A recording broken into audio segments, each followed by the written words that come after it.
क्या आपने कभी सोचा है दोस्तों कि नवरात्रि के 9 दिन सिर्फ देवी की पूजा के 9 दिन नहीं हैं, बल्कि 9 दिनों में ग्रह नक्षत्र अपनी चाल बदलते हैं, ऋतुओं में परिवर्तन होता है और एक साधक को मौका मिलता है अपने मन पर काबू करके प्योर साधना करने का। नमस्कार, मैं हूं अज्ञानी पंडित और आज हम बात करेंगे 9 दिनों के उन 9 रेयर फैक्ट्स के बारे में जिनके बारे में आपने कभी पहले नहीं सुना होगा। और 9वां फैक्ट तो ऐसा है, मैं यकीन के साथ कह सकता हूं कि आप पहली बार सुन रहे होंगे। दोस्तों, नवरात्रि के बारे में सबसे पहले हमें दुर्गा सप्तशती मार्कंडेय पुराण में पढ़ने को मिलता है, पर यह तो है भारत की बात। हमें नवरात्रि के निशान जो हैं भारत के बाहर भी मिलते हैं। कई देशों जैसे कंबोडिया और इंडोनेशिया के शिलालेखों में भी इसका उल्लेख मिलता है। यानी ये पर्व जो है इतने सालों पर पहले भी पूर्व एशिया, दक्षिण एशिया तक फैला हुआ था। अधिकतर लोग यही जानते और मानते आए हैं कि साल में 2 बार नवरात्रि होती हैं, जो कि है चैत्र और शारदीय नवरात्रि।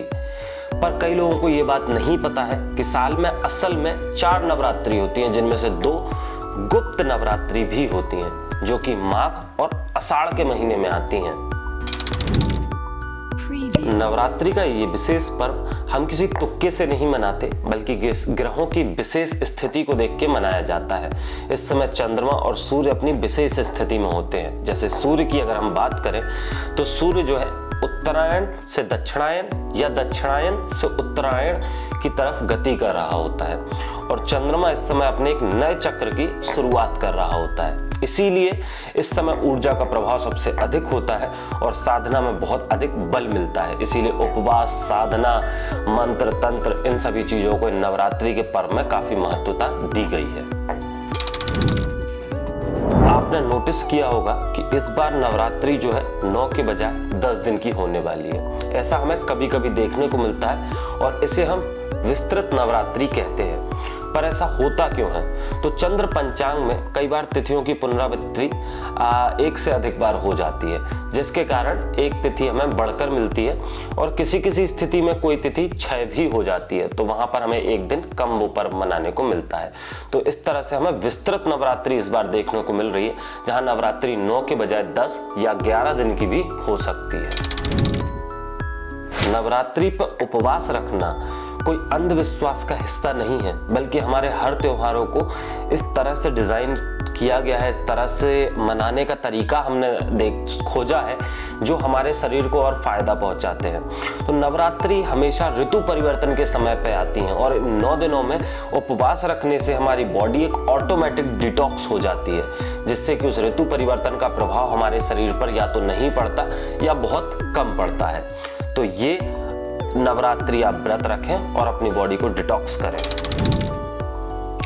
दोस्तों, जैसा मैंने बताया कि नवरात्रि का पर्व तो काफी पुराना है, मार्कंडेय पुराण से हमें इसके सबूत मिलते हैं, पर सार्वजनिक दुर्गा प्रतिमा पूजन की व्यवस्था जो है बहुत पुरानी नहीं है। इसको करीब 250 से 300 साल हो चुके हैं और सबसे पहला दुर्गा जी की प्रतिमा का पूजन, सार्वजनिक प्रतिमा पूजन, हमें बंगाल में देखने को मिला था। हर नवरात्रि में देवी जी की पूजा विशेष मंत्रों और यंत्रों के साथ की जाती है, पर बहुत ही कम लोग ये जानते हैं कि इन 9 दिनों में यंत्र की पूजा का बहुत ही महत्व है। माना जाता है कि 9 दिनों में देवी जी की ऊर्जा जो है श्री यंत्र में जागृत हो जाती है, जिससे इन 9 दिनों में उसकी पूजा करने से साधक को बहुत जल्दी बल मिलता है और तप करने में मदद मिलती है और उसके रिजल्ट्स भी हमें उतनी ही जल्दी मिल जाते हैं।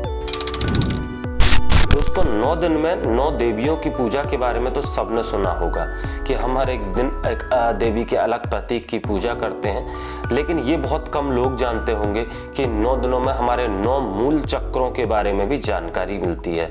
हमें तप करके इन चक्रों को अगर साधना है तो इन 9 दिनों से बेहतर कुछ नहीं हो सकता, क्योंकि इसमें हम मूलाधार से लेकर सहस्त्रार चक्रों तक धीरे धीरे उठते हैं। हर एक दिन एक नए चक्र को साधने का हमें मौका देता है।